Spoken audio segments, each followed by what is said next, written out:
Hey, how's it going, everybody? I'm John Chandler, and welcome to Audio Vice, a channel dedicated to talking about anything and everything that has to do with pro audio. Today, we're going to talk about the digital audio interface, and we're also going to touch base with analog mixers. More specifically, we're going to figure out, can we use an analog mixer or a digital audio interface? Which one is best suited for connecting and recording audio into the computer onto a recording software program? But before we get started, let's hear from our sponsor, Tapscott Media Services.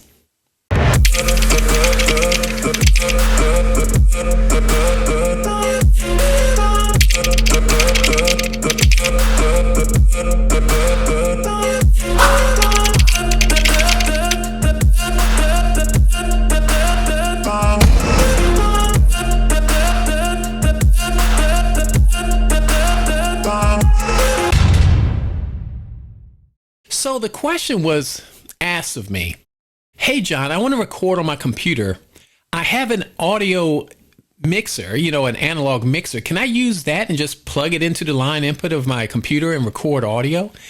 And I told the person, I said, you can do just that. You can plug the output of your mixer into the line input on your computer and have at it. But you won't have any separation. And they were confused. And I said, well, there are some trade-offs. What you really need to use is what's called a digital audio interface. So that's what this video is going to be about, is comparing using either an analog mixer to record in your computer or using a digital audio interface. So an analog mixer, as I mentioned in my previous video, which I'll put the link down in the description below, an analog mixer takes multiple external sounds into the analog mixer, and it either routes it to multiple output jacks on the mixer so you can send them to various destinations. But in a nutshell, an analog mixer takes those multiple inputs, those multiple sound sources, and it sums them together, and then you send them out to various destinations, such as your main outputs or a send out going to the stage for a monitor mix or the headphones out. So basically, an analog mixer would take multiple sound sources and sum them together. And you can take the output of that mixer and plug it to the line input on your computer where your recording software resides. But when you do that, your recording software is going to see that sound source as one sound source. So let's say you have a band and everybody's plugged into the analog mixer and you plug it into your computer. Your recording software is going to say, okay, I hear everybody, and you will hear all the sound sources, but it's going to only give you the option of recording everything already summed together onto one track. And if you want to maintain separation in your recording software, an analog mixer will not allow you to do that. Now, a digital audio interface, on the other hand, you are allowed to do that. Basically, a digital audio interface, it takes multiple audio inputs and it converts those audio signals into digital binary code, and it keeps them separate. Keeps each audio signal separate in its digital form, and it sends it out the interface via its single cable, like a lightning cable or a USB cable or a FireWire cable, into the computer. And when you connect an audio interface to a computer with recording software, that recording software says, great, now I have the means of receiving individual audio sources, and I also have the means of sending out individual audio sources to individual destinations. So let's take this scenario again. You have a band, or better yet, you have a drum set, and you go ahead and you put 5 mics on this drum set. And so let's say the 5 mics are the bass drum, the snare, the hi-hat, and 2 overhead mics. When you plug them into an audio interface that has multiple inputs and multiple outputs, that recording software is going to say, great, I see 5 audio sources. Where do you want to place them? And you can go into the software and you can say, okay, I want the bass drum on track 1, the snare on 2, the hi-hat on 3, and the overheads on 4 and 5.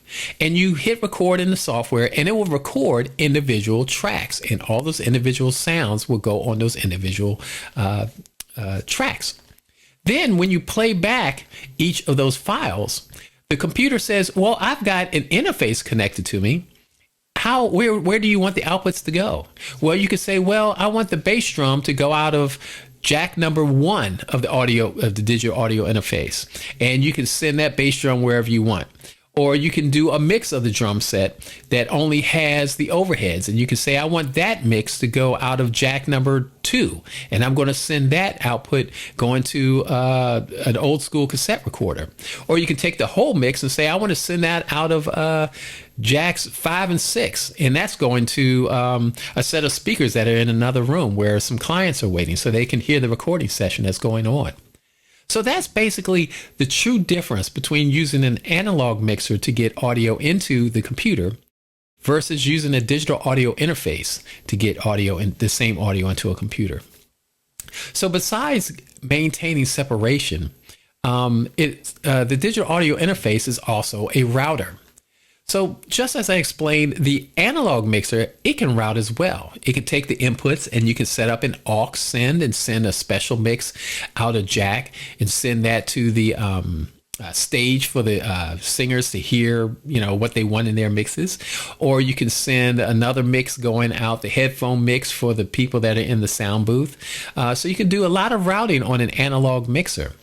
And when back in the day when recording was done on tape, the separation was maintained from beginning to end. So you had the individual inputs coming into the individual channels on the mixer, and then the mixer had individual outputs. They were direct outs. They were called direct outs. And those direct outs would go out and you would plug in a cable for each one of those jacks, and you would run it to the tape machine. And the tape machine had individual inputs, and you would run each jack into each input of that tape recorder.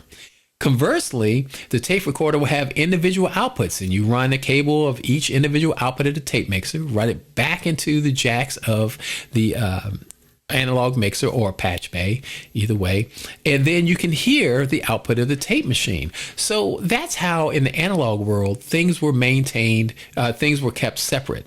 It was separate from beginning physically through a physical realm all the way to the tape machine and back. In the digital realm, things are done virtually. So you run the individual sources into the digital audio interface, it converts it into binary code, and then it runs it down a single pipe into the computer, and the software places it on individual tracks. And conversely, the same thing happens when you play back the tracks, the virtual mixer that you have in your software.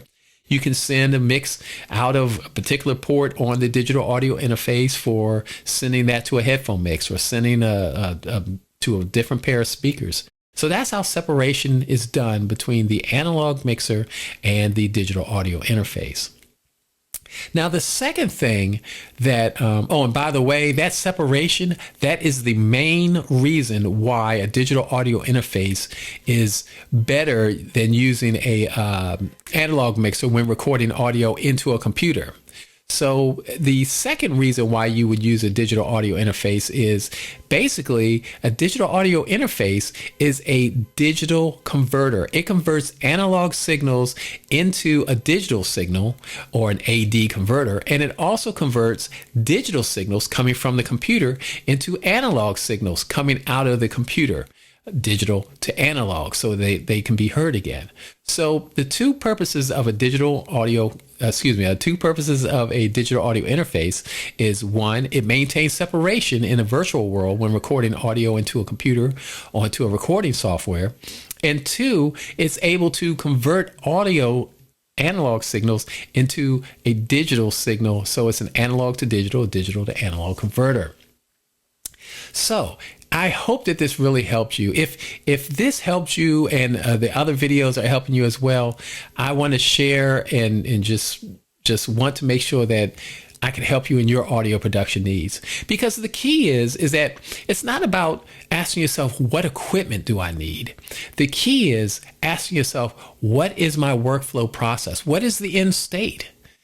For example, going back to that analog mixer solution, am I recording just myself, one source at a time? Am I recording my bass first, and then I'm going to basically record my saxophone, and then I'm going to record something else? In that case, you can use an analog mixer and your line input on your computer.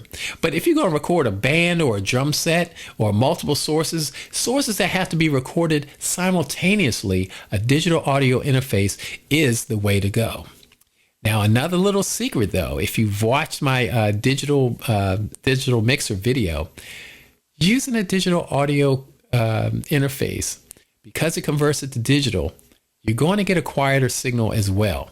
Because, again, in the digital world, the computer can be programmed to know what noise is versus knowing what music or intended sound is, and it can remove the noise before it even goes into the recording software. That's just a little nugget there. But I'm very passionate about pro audio, and I hope you are too. And I hope that these little nuggets of knowledge are able to help you so that you can focus on the creative aspects of your audio productions. If you have any topics that you would like me to discuss, please feel free to put it in the comments below. If what I'm telling you or what I'm sharing with you is helping you, make sure you hit the subscribe button, hit the notification bell so that you can continue to grow along with me in the world of pro audio. Remember, the mastery of pro audio is not talent. Instead, it's a well-rehearsed skill. I'm John Chandler. See you in the next video.